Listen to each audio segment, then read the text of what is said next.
Wiring a Winning Software Organization with Gene Kim.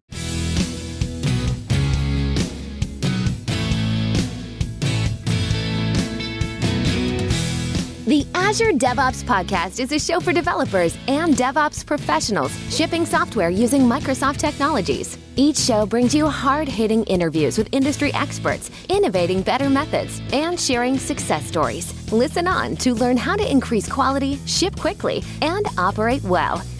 And now your host, Jeffrey Palermo. Welcome to the show. I'm Jeffrey Palermo, your host for helping you and your teams move fast and deliver quality and to run your software with confidence in Azure, all while using everything that the .NET ecosystem has to offer. The podcast is sponsored by ClearMeasure, which is a full-service software architecture and engineering firm that serves companies that are building mission-critical software systems. Quick announcement, we are in the second year of my software architect forums. You can sign up for the next session at the link in the show notes or go to clearmeasure.com for that. And we've also launched a new executive software leadership forum for technical executives who oversee software engineering groups, from CTOs, VP of engineering, any manager, executive level that is tasked for overseeing software groups. We understand there's tons of learning opportunities for individual programmers. You can just go online and watch videos. But for people who are running organizations, either at the architect level or at the executive level, it's a little bit harder. There's not as many opportunities. And so these are peer groups. We're getting people together who face similar challenges and talk about it. So I facilitate, and I have each month a different topic, and we all rally around that topic and share success stories, and ask and answer questions, and help each other get better. So you can go to clearmeasure.com and sign up for either one of those, depending on what your role is. And for those of you who are looking for Programming with Palermo, my video podcast, you can just search for it in any of the directories and you'll be able to find it. My guest today on the show is Gene Kim. Gene has been studying high-performing technology organizations since 1999. He was the founder and CTO of Tripwire, Inc., which for 13 years, which is an enterprise security software company. His books have sold over 1 million copies. He's a Wall Street Journal bestselling author, most recently co-authored Wiring the Winning Organization, as well as another book, The Phoenix Project, another book, The DevOps Handbook, and the Shingo Publication Award-winning Accelerate book.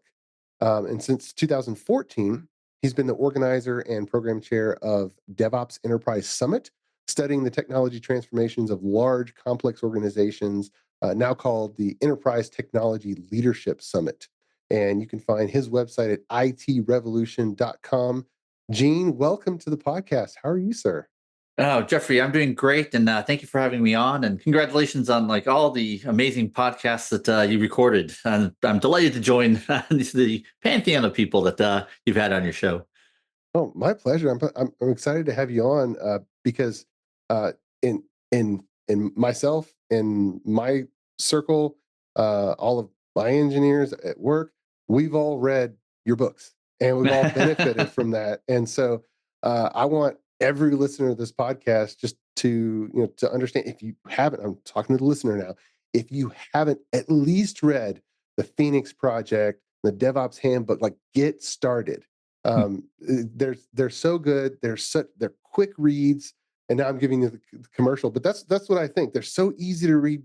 By the way, the material is just presented in story format, and that's been a huge help. So you've helped a ton of people in the industry just by your writing, and I'm glad that you released another book in 23 to keep that going. Oh, right on. Yeah, in fact, can I tell you a little bit about maybe why, why another book, which is Please do. I love that phrase. I hate writing, but I love having written. Was that Mark Twain who said that? Oh, it was came out of a sense of just genuine desire to understand something better. Or actually, maybe I should just rewind just a little bit. So I've been studying high-performing technology organizations for 25 years, and one of the unexpected things that happened was that it took me into the middle of the DevOps movement. So that was in 2010. And so the Phoenix Project is really, it's been amazing to see how that book has really turned into kind of like a rallying banner of like, how do you find the kindred spirits who are just really sick and tired of doing software the bad old ways, right? There's nothing wrong with the old ways, but if it's old and bad, right, it's particularly excruciating. And one of the neat things that happened out of that was then working on a project called the State of DevOps Research. So that was with Dr. Nicole Forsgren and Jess Humble. And that was this amazing study that spanned 6 years and 36,000 respondents. And the goal was to really understand, what does high performance look like? And what are the behaviors, norms, technical practices that predict high performance? And so it was just amazing just to be able to generate some actual quantifiable data, right? Just like how the cross-population instrument is what the medical community used to establish the link between smoking and early morbidity and mortality. So we use the same instrument to be able to say, oh, look, hey, these high performers, they deploy more frequently, they have far better outcomes, they have better security, they're better at achieving business goals. And there's like really three things that predict performance. One was the technical practices like CI/CD, fast feedback. The other one was architectural practices, right? The mark of a great architect is to what degree can architecture enable independence of action, right? And then the third one is cultural norms. I think the best verbalization of that was around the Western organizational typology model. Pathological versus bureaucratic versus generative. There was still this lingering mystery, which was, in the DevOps community, we often, cite the lean principles. We cite resilience engineering, and so it sort of leaves us kind of very kind of uncomfortable questions, like what really is in common between Agile, DevOps, Lean, safety culture, and so forth. And so the book really came out of this decade-long collaboration with a mentor of mine, Dr. Stephen Spear, from the MIT Sloan School of Business, who wrote the most widely downloaded Harvard Business Review article of all time called Decoding the DNA of the Toyota Production System. Right? And so that was actually based on his doctoral dissertation that he did at the Harvard Business School, where he worked on the plant floor of a tier 1 Toyota supplier for 6 months. And so it was just, we spent 3 years, really starting to really ask the question, like what really is in common between all these methodologies and frameworks and so forth. And our conclusion was that they are all incomplete expressions of a far greater, but also simpler whole. And the thesis really was that when you look at any of these frameworks, or if you look at Conway's Law, if you look at team topologies, really there's really only 3 mechanisms that work, and we call them slowification, simplification, and amplification. And really, you can derive them all just by asking, the question, like, describe the conditions where it is the most difficult to solve problems. One, you make it really fast-paced. You make it really, you take away any ability to undo or redo. You make every mistake, even no matter how small it is, cascade out and cause global catastrophic failures, right? Which makes learning impossible because you can't iterate, and you make no time to sharpen the saw, right? And so really, when you sort of explore the opposite end of those conditions, it means that you can do your most dangerous consequential work not in production, but instead do them in planning and practice. You make time to improve daily work, and maybe it's even more important than daily work itself. And you change the nature of the actual problems themselves. That you take, these kind of highly coupled problems where one mistake in one place can cause mistakes in distant parts of the system. You separate them out and partition them, so that not only does it sort of contain the blast radius, but it enables independence of action. So that's people can actually work independently of each other. And then there's actually a similar one that's for parallel processes. There's one for sequential processes, which is that you linearize them so that, again, you can, CI/CD is a great example, that you can decouple the work of developers versus the security engineers versus the ops engineers, and enable also independence of action. And then the last one is amplification. Make it so that even small signals of failure, the weakest signals of failure, can be amplified so that they can be acted upon to either prevent, or detect and correct. And so just the notion that, really those 3 kind of mechanisms that really show up in like everywhere, not just in software architecture and software design and operations, but also, in lean safety culture and so forth. Anyway, how am I doing so far? Yeah. Well, that's a really great rundown of the new book. And I'll have some questions about those three specifically. Before we go into that, can we back up a little bit? Even before you started writing, what are the moments in your career that are kind of formative that led you to what you're doing today? Yeah, great question. So, you know, actually, my first book was called The DevOps Handbook. It came out in 2004, and it was all about creating world-class security and operations, in 4 practical steps in ITIL, right? And so, some people sort of laugh at ITIL these days, but I mean, back then it was a revelation, right? It's like Mm-hmm. many ops organizations. There was no notion of what ticketing was for, and how do you use ticketing for the resolution, incident resolution processes.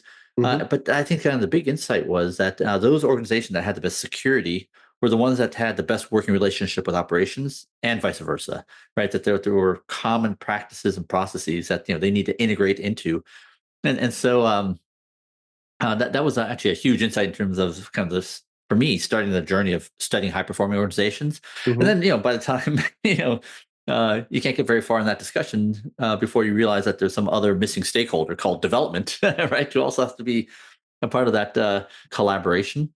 And so by the time that revelation came, that was around 2005, 2006. And I think just seeing kind of the failures that would happen when development is working in isolation, and the first time the ops people see it is a week before the deployment, and just seeing the mayhem and catastrophes that would result. I mean, Mm-hmm. that was, I think, the common experience of almost everyone who found themselves in the DevOps movement. And so when I attended my first DevOps days in 2010, I mean, it was just my feeling was, oh my gosh, I found my tribe, right? And Right. that became a group of people that started working very heavily with, and so much informed. The Phoenix project was, I think, already probably 10 years in, right? And so it came out in 2013. But so much of that was informed by those amazing things happening kind of in those early days of companies large and small, trying to Mm-hmm. figure out a better way to do things. Right. How am I doing? You programmed, for quite a bit before then, Yeah. but 2004 or you've been thinking about how to make programming teams better for a really long time, right? Yeah, That although back then it was all about like the poor ops people and the poor Well, security yeah, people, yeah. right? Yeah, no, for sure. Well, how to do software better. You're right. If Yeah. ops and developer, they're not even talking together, things aren't going to go Yeah. right. But just building software, putting it in the hands of the user, that whole process, it's got to be done well. And there's all kinds of ways for it to be chaotic and broken. Yes. And you've been thinking about that for a long time. Um, and a lot's happened in that time frame. The from 2001 on, the agile movement, and then cloud became a big thing, and then DevOps basically filled in and said, "I think there's some gaps here. Yeah, agile this and cloud that, but hey, wait a minute, there's some stuff that's missing."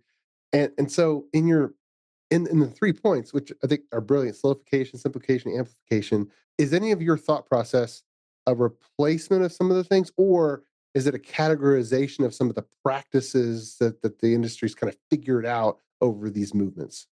Yeah, I think it's definitely the second, right? It's basically sort of beyond the industry kind of treatment of like physical manufacturing and lean and software development and with a Scrum, XP, and so forth. Right, really, what are the underlying mechanisms that are in common, right? And so, but I'll tell you, like, what some of the big aha moments that came out of working with Dr. Steven Spear was that maybe the question is like why why is it even more necessary now more than ever to look at these principles and practices. And for me, one of the big just genuine gobsmacking moments was looking at healthcare organizations. So like one of the things that I'm really Hmm. proud of in the Wiring the Winning organization book is that there's 24 case studies, of which 20% are technology related, only 20%. The one that Okay. some of them are aviation, some of them is like space flight, some of it's but the largest category of case studies are in healthcare, specifically emergency departments. And so like there's really two big revelations. One is that life was much simpler when we didn't have very many functional specialties.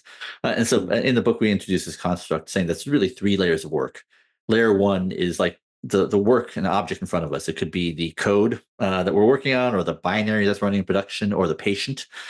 Layer 2 is the tools and technologies. So that's the IDE that we're editing code in, or it could be the Kubernetes platform, or it could be the MRI machine, the CAT scanner, the blood tracers. And layer 3 is really about the social circuitry, the organizational wiring. And what's astonishing is that if you take a look at like any sort of DevOps case study, in general, right, the only thing that changed is in layer 3, right? In other words, the same people, same equipment, same floor space, same managers, right? The only thing that changes is the software architecture. It could be a little bit of automation, right? But in general, right, whether you're talking about the NUMMI plant in Fremont, California, or the safety culture at Alcoa, right? What's in common is that the difference maker is in layer 3, right?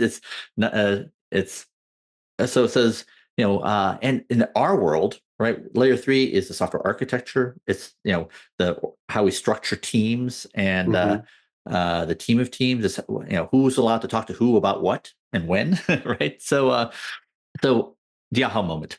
So emergency departments in healthcare are just notorious for just like how accident prone they are, right? No one has what they need when they need it, right? And the outcomes are that there's accidents and injuries and all sorts of terrible things.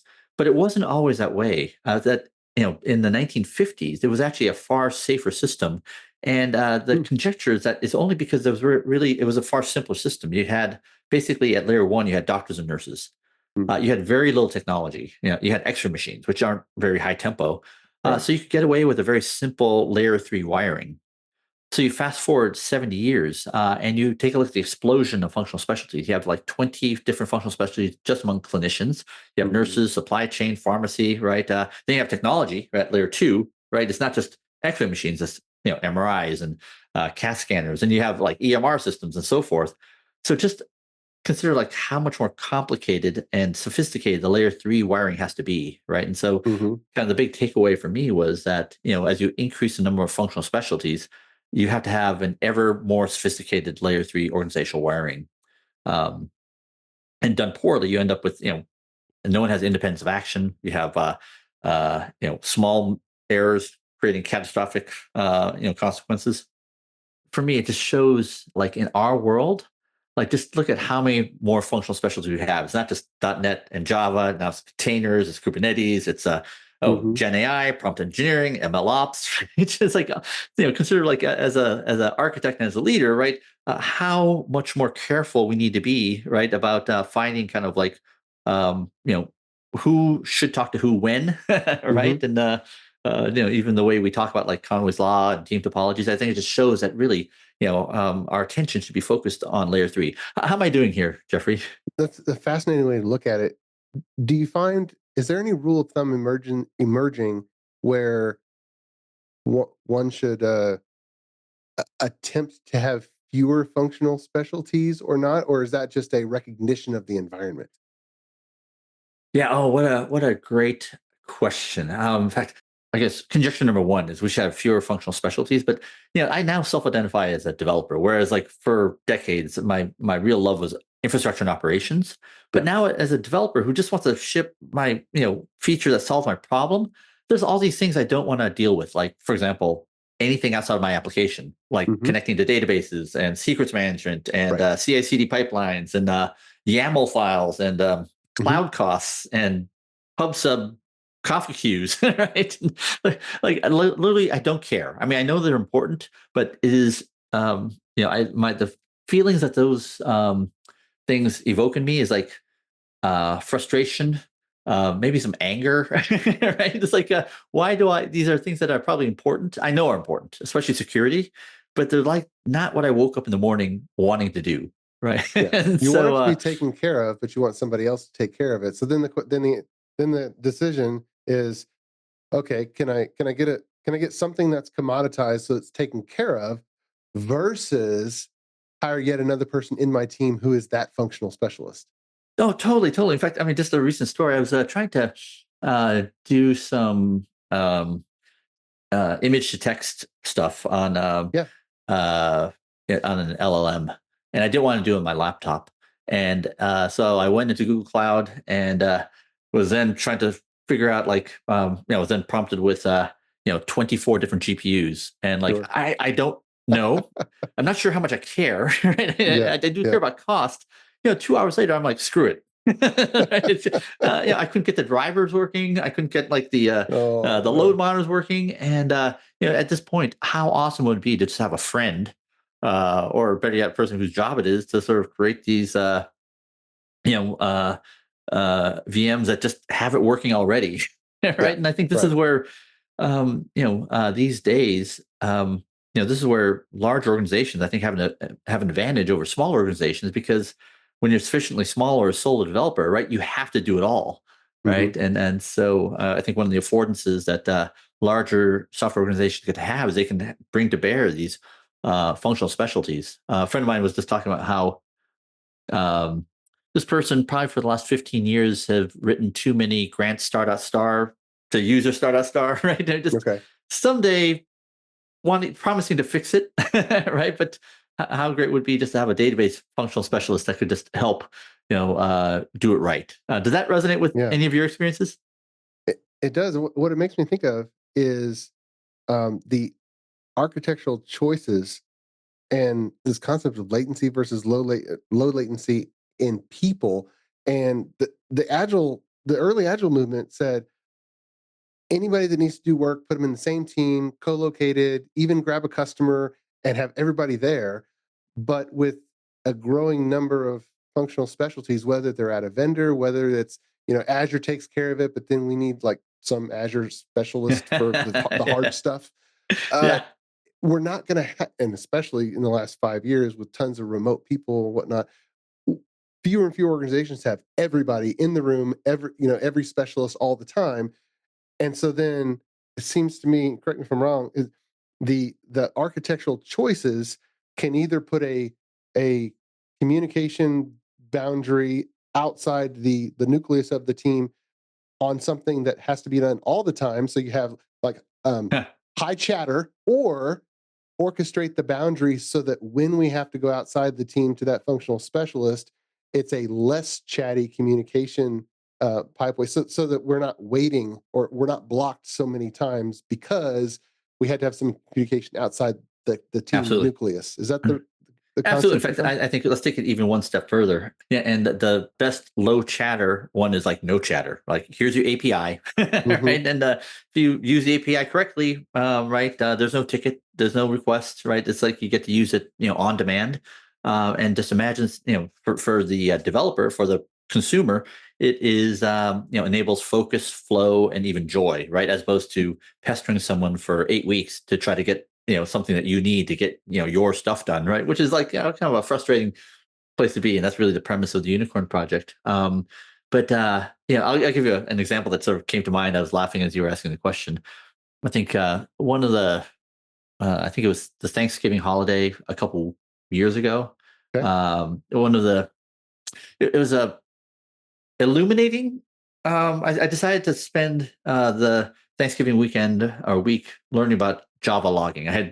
We were talking beforehand, right? That my favorite programming language is Clojure, and it runs on the JVM. But I was never a Java programmer, right? So I found all of Java logging to be just a huge mystery, right? Log4j, SL4j, utils, Java util logging, right? Don't know, don't care. But at a certain point, at some point need to understand how to get it working right. Right. So I spent 4 days learning a lot of stuff that I didn't really care that much about, but I did care about getting logging working. And it turns out it was a couple months before Log4j, the big exploit. But really, to me, it was ridiculous that I was learning this on my own. I just wish, my cloud vendor or somebody just said, here is how, if you want your output to show up here, here's all you have to do to copy it in, right? And just have enough understanding of if it's not showing up there, what could be going wrong? Anyway, so consider like if I could wave a magic wand, I would have been a part of an organization where there was just a sample app I could just copy, Right. just exactly what to write, and then I click on this link, and that's where I'll find my log output. Like, Mm-hmm. I think that is an example of uh, enabling services that create independence of action, so that people can just focus on what they want to focus on, right, without having to do a lot of communication, coordination, and cajoling and politicking and escalating, to get what they need. Many thanks to our podcast sponsor, ClearMeasure. ClearMeasure is a software architecture company that empowers clients' development teams to be self-sufficient, moving fast, delivering quality, and running their systems with confidence. Whether starting a new project or developing new technologies or techniques, ClearMeasure sets up your team to deliver world-class results. Learn more at www.clearmeasure.com. ClearMeasure, empowering software delivery.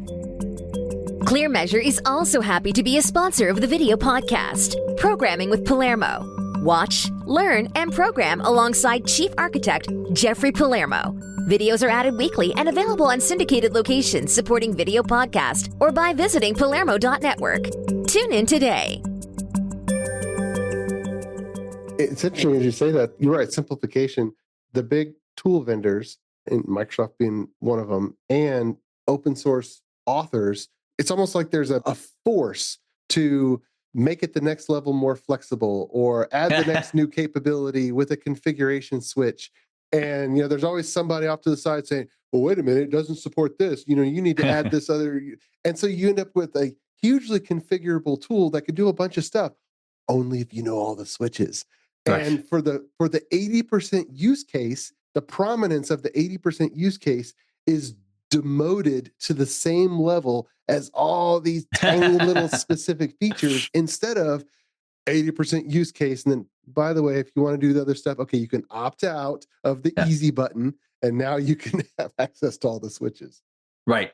With like no fuss. In fact, can I share with you kind of like the kind of the pathological case of like what happens when you make it impossible, like you apply the opposite principle to everything. Yeah, please. So a group of friends and I, we wrote a position paper called the Checkbox Project. It was sort of a kind of a riff off of the Phoenix Project. But imagine you're part of a mobile telco where one of the top 5 initiatives is to present a checkbox to your 20 million users so they can opt into a $5 a month service to get email or watch movies or so forth. The problem is that you have to get this done. You have to transit across 40 different teams, across 4 different customer channels, right? So digital, store, support, etc. It requires CEO -1 level support, daily war room meetings, $28 million, 1 year. And the bad part is that most people give it a 20% chance of succeeding.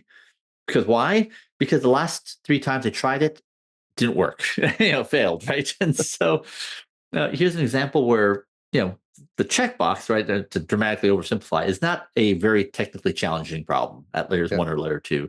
What this is that this is all, the difficulty is all around communication and coordination and trying to get all these pieces to work towards a common goal. Mm-hmm. And what it means, the term I've used is, independence of action. Can teams work independently to get done what they need to get done without having to deal with 35 different outside dependencies where you need their cooperation and consent to get things done, right? And so I think that'll be very familiar to architects, because it, that's definitely a goal that we want to achieve.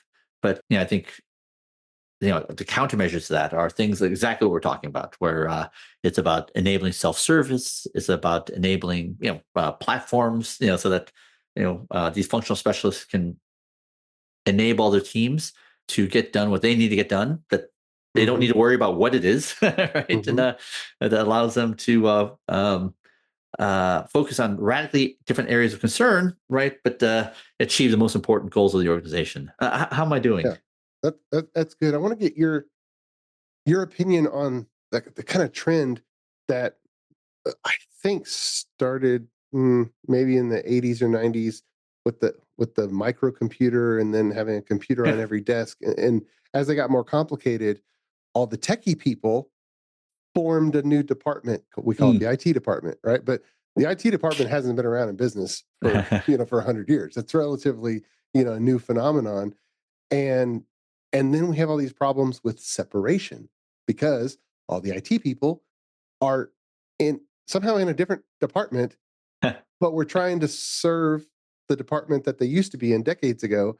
So just as you project into the future, is the concept of the IT department going to be like a period of time in history where or is it a good idea? Is the concept of an IT department a good idea or a bad idea, or should it just be, everybody deployed to the operational departments and just be serving them directly? What a great question. Of course, the answer is it depends, right? But the most important thing is, what does it depend upon? And I think we actually put together a kind of a firm point of view on that. And I think it's best answered in this kind of this metaphor about two people moving a couch. So can I give you like a 2.5 minute performance art about so let's imagine two people moving a couch. Let's call them Steve and Gene. And so you might laugh at this activity because it's all brawn work. There's no brain work needed, right? But it turns out like Steve and Gene actually have to solve a bunch of non-obvious problems, like where exactly is the center of gravity? To get through a narrow doorway, around which axis do they rotate? To get down a narrow winding set of stairs, who goes first? And should they face forward or backwards? And so you don't need a lot of consultants or focus groups. Just by picking up the couch, trial and error, experimentation, but most importantly, coordination and communication, right? We can have some confidence that Steve and Gene will, achieve their goal. But there's all these things that we can do as leaders to make their work more difficult, right? So we can turn off all the lights, right? Which means the work becomes more dangerous, will take longer, they might damage the couch, the rooms, or maybe even themselves. But another dimension that we can make the work more difficult is we introduce a lot of background noise, like loud music, a siren.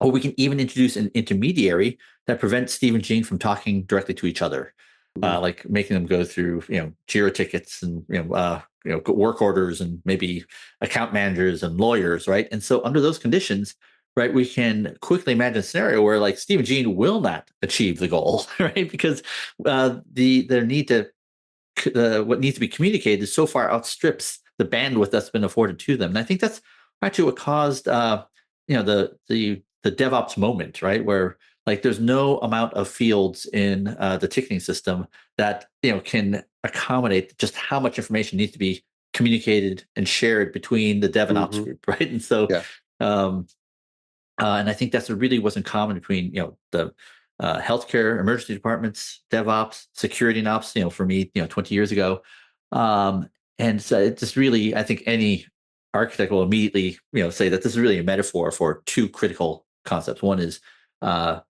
coherence, right? To what degree are Steve and Gene able to work as a coherent whole, right? And when you put an intermediary in, they're not a whole, right? They are isolated in their own silos. And the other one is coupling. And I just loved how Kent Beck addressed this in the interview that you did with him, right? Is that, Steve and Gene are coupled together through the couch. What affects Steve affects Gene and vice versa. And so in the platform teams, right, there's sometimes when we want very close coupling, right? With Dev and Ops, we need them coupled together because it's hard to do good work, without it. But what we do in software architecture is we try to decouple things because when you have 3,000 people all coupled together, no one can get what they need to get done. It's like the checkbox project, right? You need communication, coordination, approvals, prioritization, sequencing, right? And you have 3,500 people all coupled to one couch. And so like the whole practice of like microservices, platform engineering is we're trying to separate those concerns, right? To liberate independence of action. Yeah. Let somebody else bring down the cushions. Yeah, right. No, totally. Right. Which it creates so much value and it liberates people's ability to contribute. So I love the explanatory power of that because we can take that same metaphor, right? Amazon 2001, right? 3,000 people all coupled together. They went from being able to do hundreds of deployments per year, went down to tens of deployments per year, right? And so, what they do about that was the famous Jeff Bezos memo where thou shalt only communicate through APIs.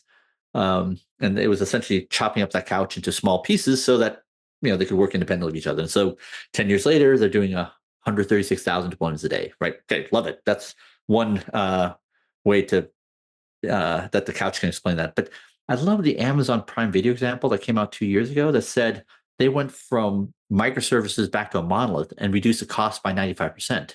And I love that because it's as if they chopped up the couches into two small pieces, right? Because now all the effort is around coordination and transport, right? Yeah. So by gluing it all back together, right, you reestablish locality and coherence, right? And so you're not copying files in and out of storage buckets, right? It's now just at hand. And so, sorry, just to answer your great question. So, under what conditions do you want kind of a centralized group of engineers versus where do you want it sort of more closely embedded, with users, business users, and so forth? It's like, well, it depends, right? But now we know what it depends on. Who needs to talk most closely to whom, and how important is that, right? And the more you need joint co-creation with high levels of uncertainty, right? That's going to push you towards decentralization. But is for things like maybe SAP for basic financial processes like accounts payable. Well, you probably want that centralized, right? Because those patterns are so well known.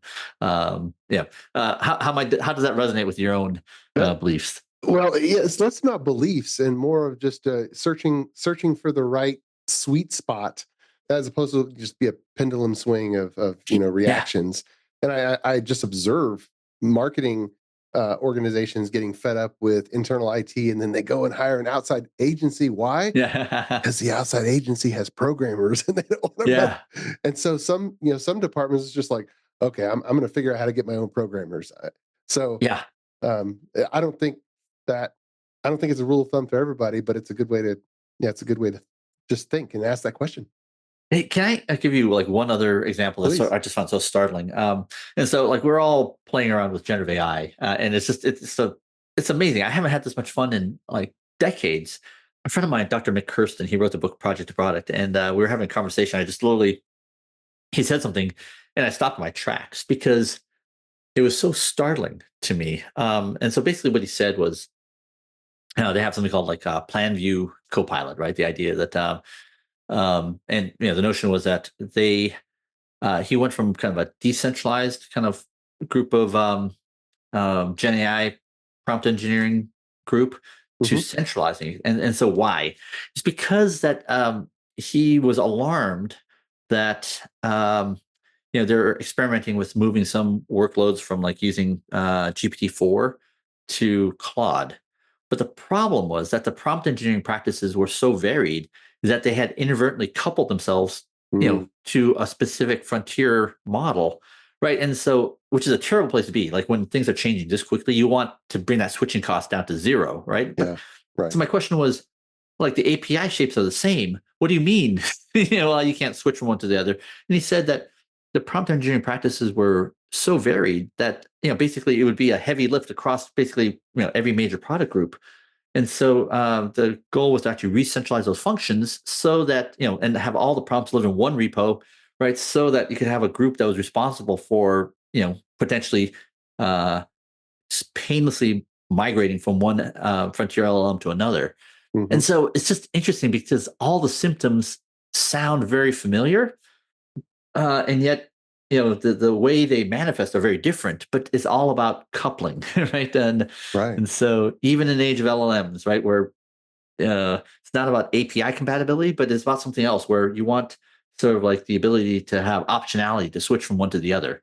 How am I doing? Right. It's like coupling more on the people side than technology. It's how much people have to communicate and work together. Right. And or like it's like the groups knew too much about the other side of the LLM interface, right? It's like, it's right. EP4 versus Claude 3, whatever. Right. Your microservice example of going microservices and then come back to a monolith, that story is getting told over and over again with all these people that are going full on microservices and then realizing, oh no, okay, now we don't like something about it, and then they come back together. I mean, Microsoft did that with Azure DevOps and the mono repository pattern. But I wonder if If it's a different vector, that's the problem. The monolith, it's been around for a long time. We can't move fast with it. And we think, you know what?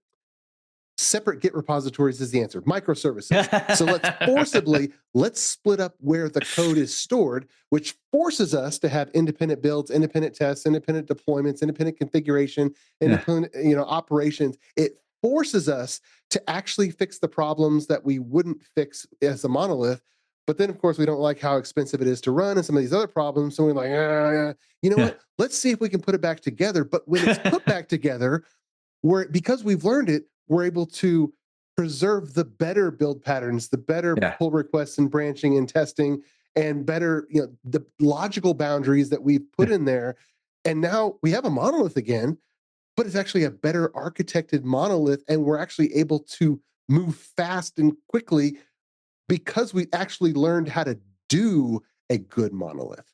Yeah, that resonates 100% to me, and it shows, so in our book we have this the notion that kind of the layer 3 systems must be isomorphic to layer 1 and layer 2, and so Conway's law is probably a part of that, right? Where what you just said is that by partitioning the Git repos, it forces and when certain microservice components can't talk to another, it forces a change in layers 1 and layer 2. Absolutely right. And what you just said is that you can do that without actually having to force specific code to live in different, say, containers, right? 100%. That absolutely resonates with me. So perhaps the people who've gone through that journey and now know what a well-architected large system in a single Git repository can look like, the next system that they build from scratch, they'll put those things in place from the beginning, and then might end up with a one Git repository system where they can still do many deploys a day. Yeah, that is totally consistent with my own observations and experiences.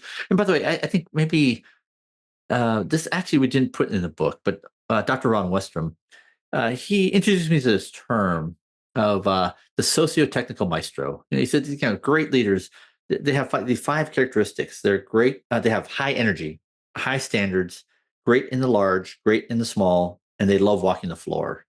And when I heard that, it just hit me like a ton of bricks. Like that's exactly resonates with my own experiences and how I assess how good of a leader is, right? And leaders at all layers is they have this sensibility of what are the conditions that allow people to do their work easily and well. And I think the language that gives us so many of the tools to describe it come from software architecture, right? It is really about to what degree, where are the logical boundaries, hard or soft, right? Yeah.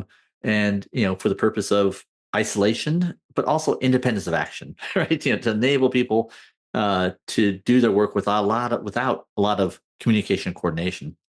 And just to belabor the obvious, that was a finding that came out in 2017 in the State of Research, saying that one of the top predictors of performance was software architecture, and that was all Jez Humble's work, and that really taught me a lot about what good architecture looked like.